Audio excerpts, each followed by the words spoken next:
So the little camera is recording, and we start the timer on the phone, and then we start.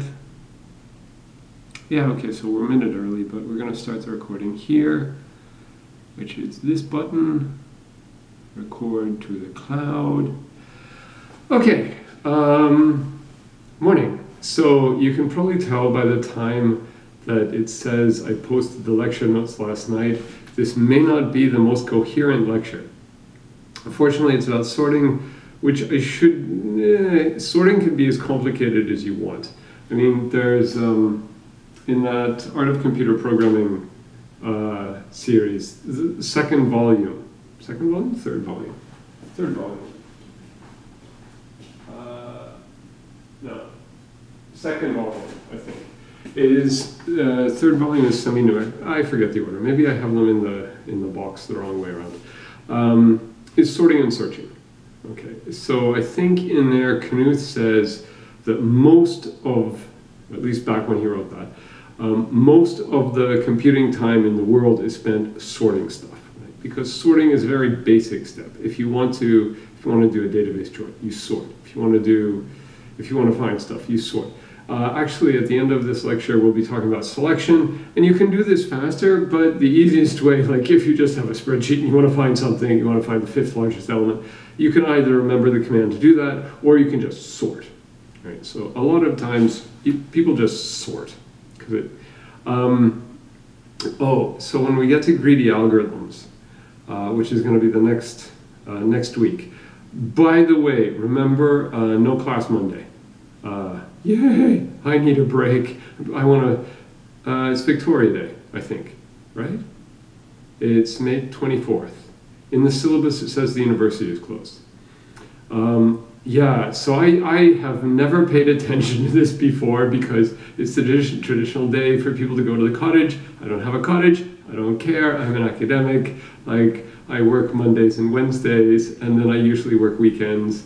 And so normally I don't care about weekends. But I really need the time to finish the chapter on the fast Fourier transform and also get caught up and do some research and meet some deadlines and write the next section. So I hope that the lecture notes for the next lecture don't get posted at 2 o'clock in the morning. What was I saying? Yeah, but for greedy algorithms, frequently if you can't figure out what you're supposed to do,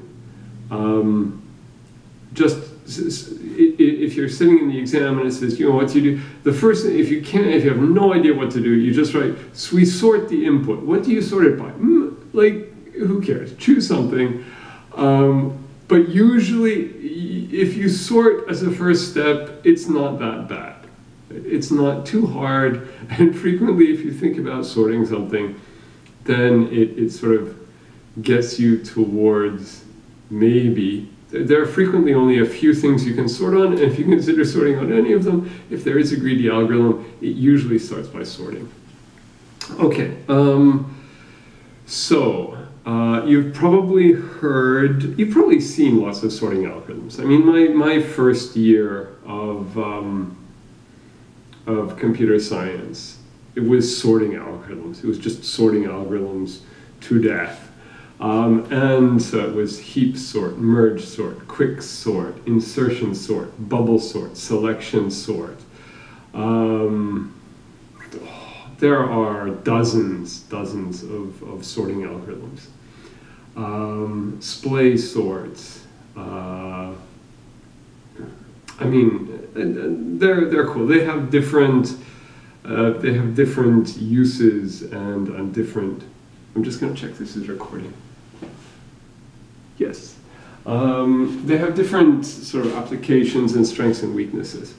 We're not going to go into all of them today because we only have an hour and a half. BOGO sort, omega 1, omega. I think I've heard of this, but I forget. Okay, so before we go on, you've probably heard conflicting information about what we can do, how fast we can sort. Um,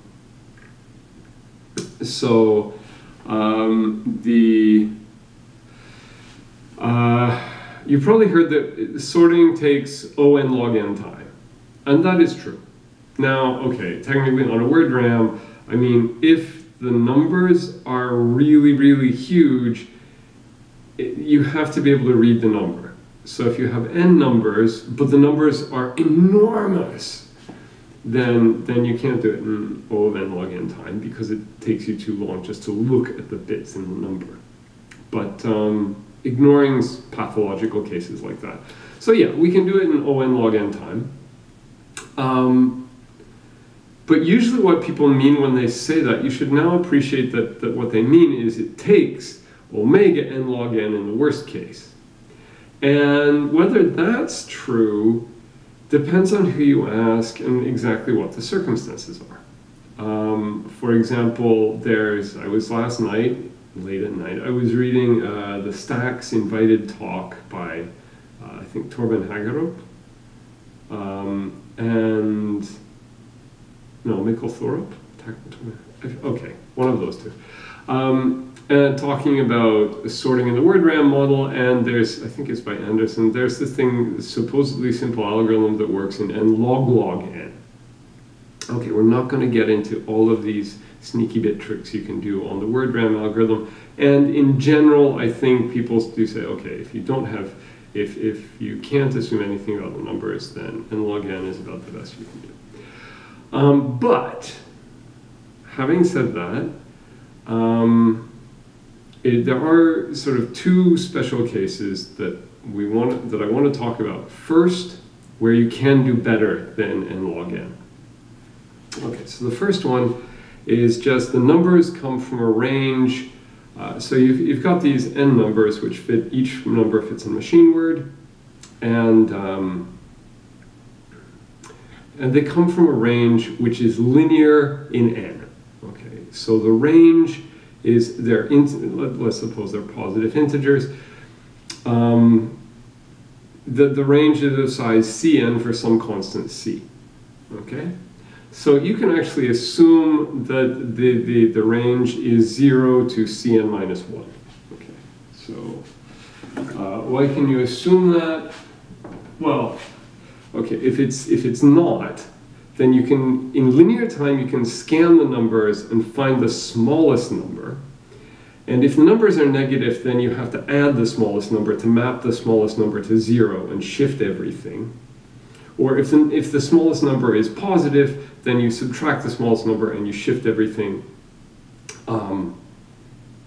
No, actually, you still, if the smallest number is negative, you still add it, because that's, no, you don't. No. You don't add it, you still subtract it, because that's the effect of adding the absolute value. Okay, so in both cases you subtract. I'll have to fix the lecture notes.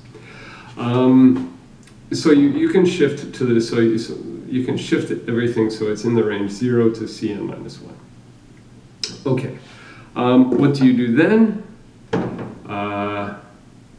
Well, you create an array of size Cn with counters for between an array A.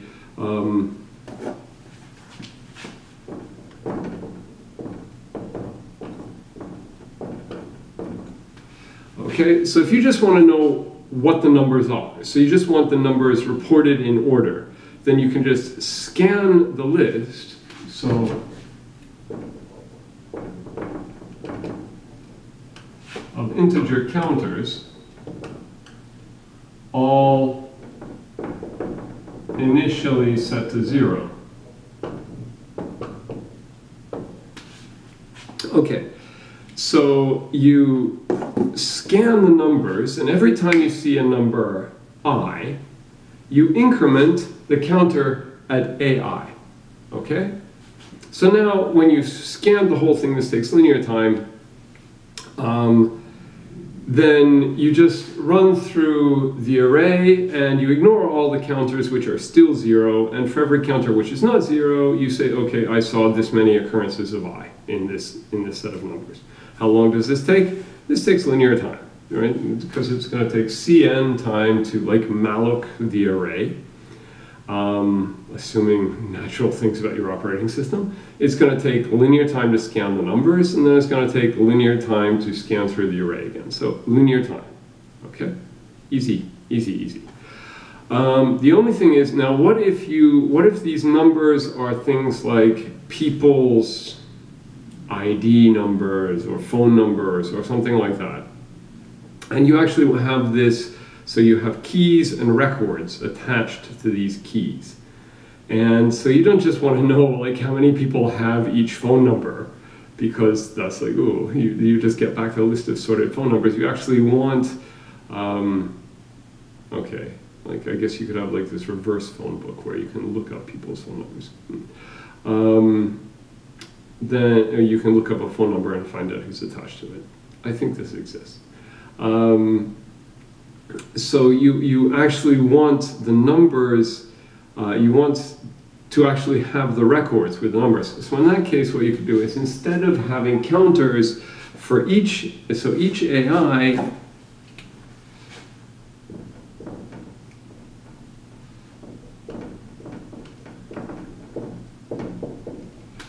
is the head of a linked list,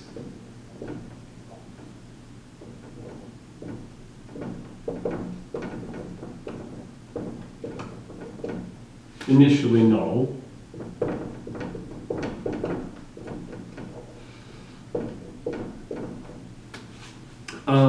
and when you see something where the key is I, then you go to AI and you insert it in the linked list. Now, there's a little trick here, right? Because, and I explained this in the lecture notes, this is going to be important for the next step.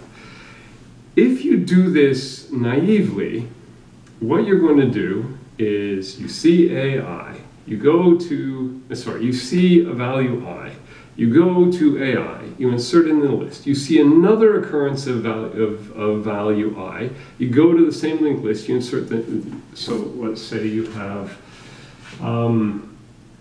you're going to have your array, and here you have I, so here you have, say, cell 17, and it's going to point to, well, the first thing you saw was record X,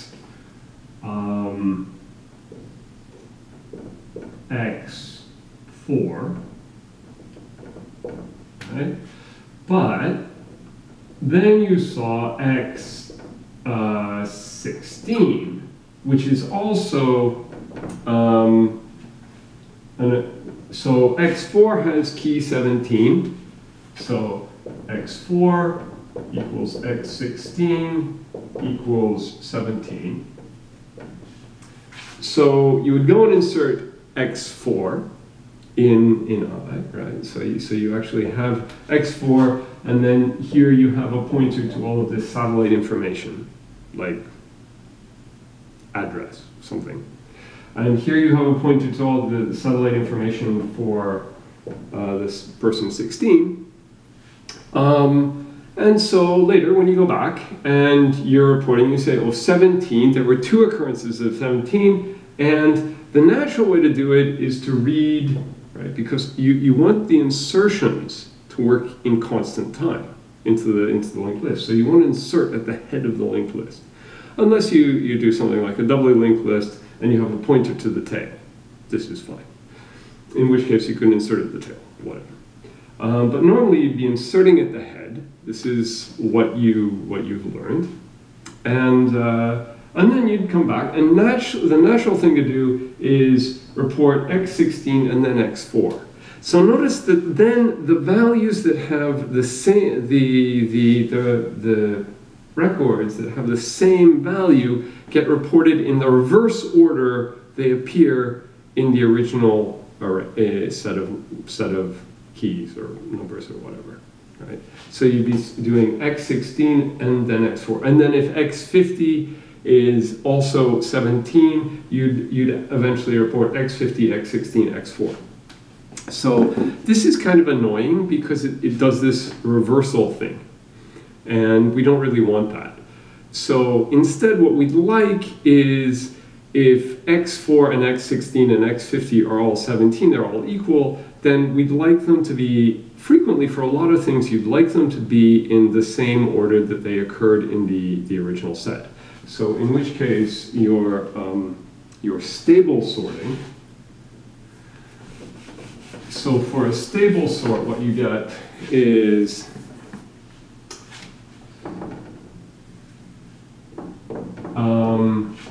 if xi is less than or equal to xj and I is less than j, then xi precedes xj in the sorted set.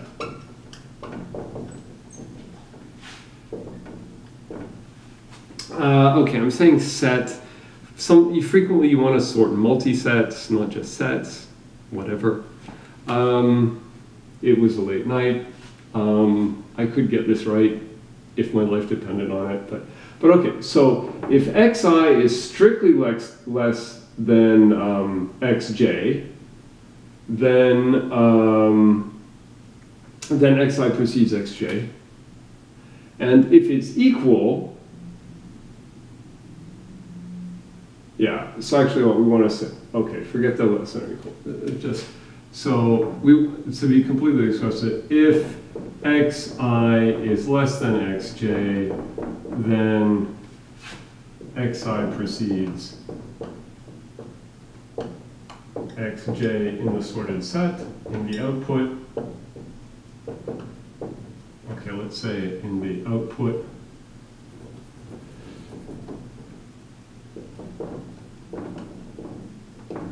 So if xi is less than xj, then it precedes xj. That means it's sorted. And if they're equal and I is less than j, so it was earlier before, then it's still earlier. Okay. So that's stable sorting. Now, so that's a procedure called counting sort. Okay, because if you don't worry about these linked lists, you're just incrementing counters. You just get the count of how often each thing occurs. Okay? Now, that's kind of, that case, I'm not sure that comes up that often in practice, where you're working in a small range. So for example, if you're sorting a permutation is the elements 1 to n, then it's easy to do it in linear time because you just sort of put them in the right boxes, right? In fact, you could just say, oh, well, if it's 1 to n, then I know it's 1 to n, then I'll just output the numbers 1 to n. I don't even have to look at them. But this is where you care about records and satellite information. Okay. So now the case that we look at now is slightly more frequent. Can you read the, okay, if xi is less than xj, then xi precedes xj in the output. That's just saying it's sorted. It's not saying it's stably sorted, it's just saying it's sorted. So there is a way to like combine these two statements, but I'm not going to do that online. So then, now let's worry about the case where the set of numbers is drawn from a range that's polynomial in n. Okay. So now, before, counting sort works if, I'm leaving these on because I want them later. I actually wrote something on the board in preparation for the class. So counting sort works when you have a range which is of size Cn for some constant C. So now, suppose we have n integers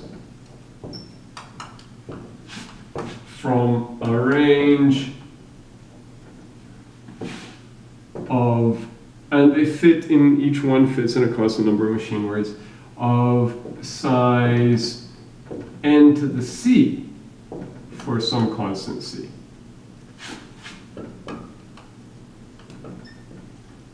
Right, so it's polynomial. Again, you can do this mapping to 0, so without loss of generality.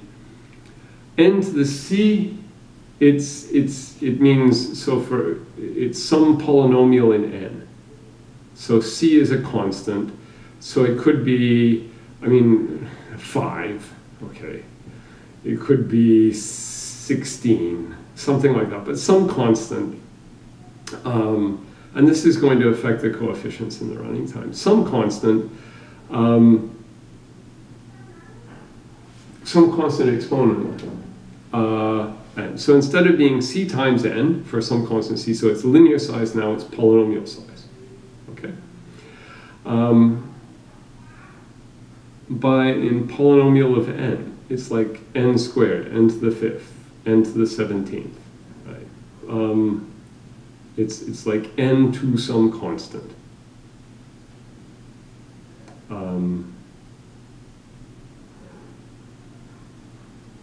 So if n equals 5,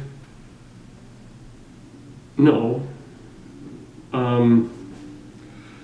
If n equals, okay, I see. So if n equals 5 and c is equal to 5, then you have 5 numbers that come from a range of size at most 25. Okay, so maybe the numbers come from the range 47 to 72 or 71, I think. So if you take the smallest, if you have n numbers and you say, okay, I'm going to assume that everything is supposed to come from a range of size at most n to the 5, and I have 5 numbers, then the gap between the smallest number and the biggest number is at most 24, right? Because then you have like this one, and like the total size of the range is 25. Okay?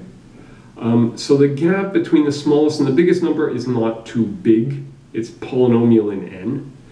And then, again, you can do this trick where you just zip through, you scan, you find the smallest one, you subtract, and you can assume that everything that you're working in the range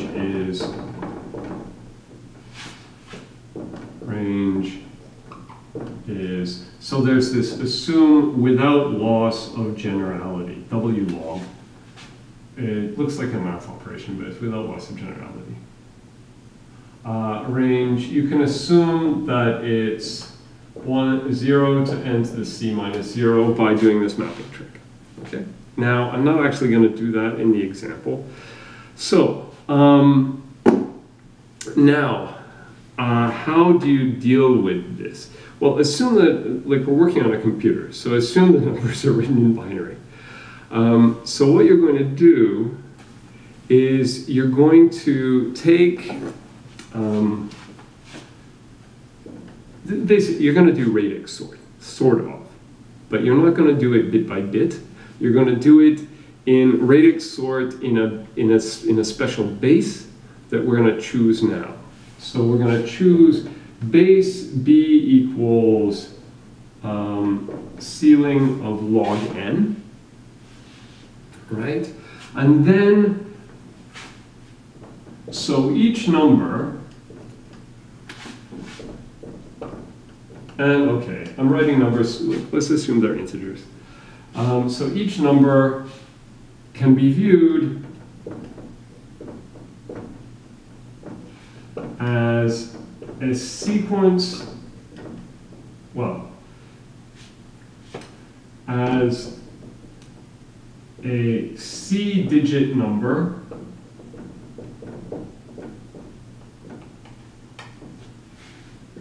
in base B, right? So why? Well, we said that the numbers are up to size c, up to size about n to the c. So that means In total, they're about, so if you take the log of them, it's about C log n is the largest, right? Because we mapped to this range. So about C log n. So if you're saying B is about ceiling log n, then any of these numbers, you can view it as a C-digit number in base B, right? Where B is like B. Uh-oh. Okay.